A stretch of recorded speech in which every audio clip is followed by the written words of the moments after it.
Hello everyone and welcome back to another track guide for the V8 Vets season number 19.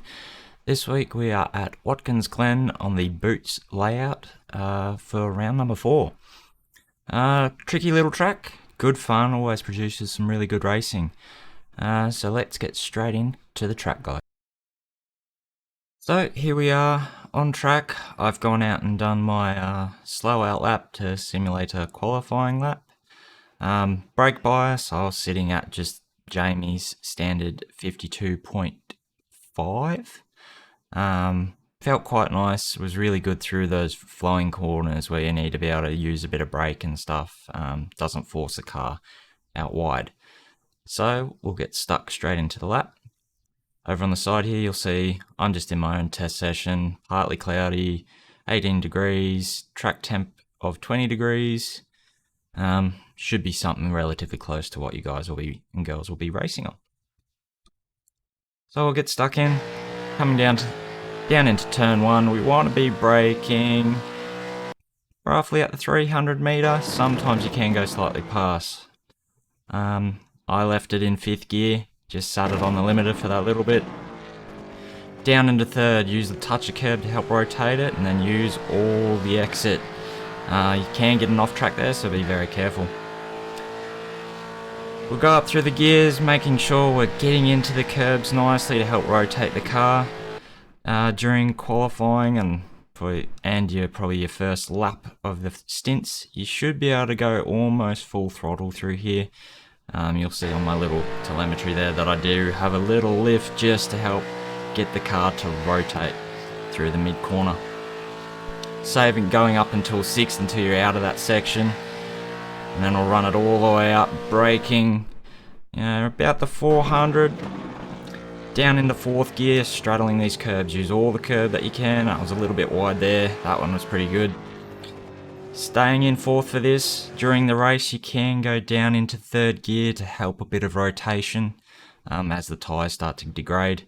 Getting onto this inside curbing to help rotate the car is very critical for these long corners. Helps preserve your tyre life a bit more.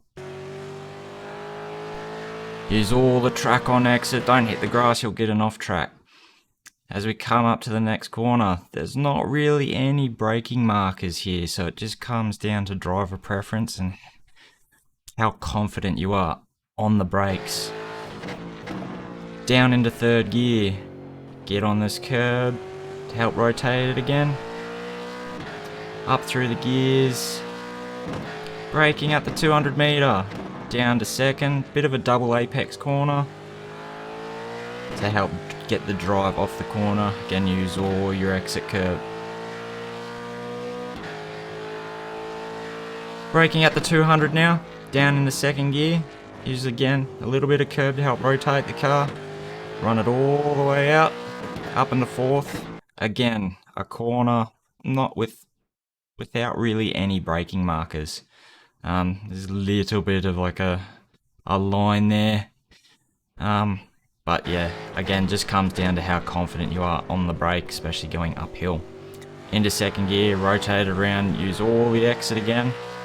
Up into 4th gear. And then we're braking just at the 100 meter, just as we're pitching it in. It's not a hard brake, it's just enough to help drop the nose to get the car to rotate into the corner. Using the curb again to help rotate, not going too wide, just getting up on top of this curb. Braking basically as the front of your car is level with the end of this tyre barrier. And down into 3rd, use the curb again a little bit, run it all the way out to the wall, and up the gears to cross the finish line. And there you have it. There is a lap of the famous Watkins Glen circuit. Yeah, another great track for these V8 supercars. Seen in the NASCAR races they do here, it's always entertaining. And the past Vets and other leagues races have produced some cracking battles throughout the history. So we'll go on board, I'll go quiet, and you can see from my perspective how I attack the circuit.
So there you have it, another track guide for season 19 of the V8 Vets, this time for round number 4 at Watkins Glen Boot. Very nice setup, a little bit understeery for my liking, but for you guys and girls and vets, it is a very nice and stable set, and looks after its tyres quite well over a racing stint. So good luck to everyone this week. Definitely recommend using this set in the officials to get some more racing miles under your belt, which will definitely help with those corners that don't really have a braking marker. So you can get into the routine of just braking on feel and not looking for a braking marker through those corners. But until the next video, enjoy your week of racing and we'll see you next time. Bye bye.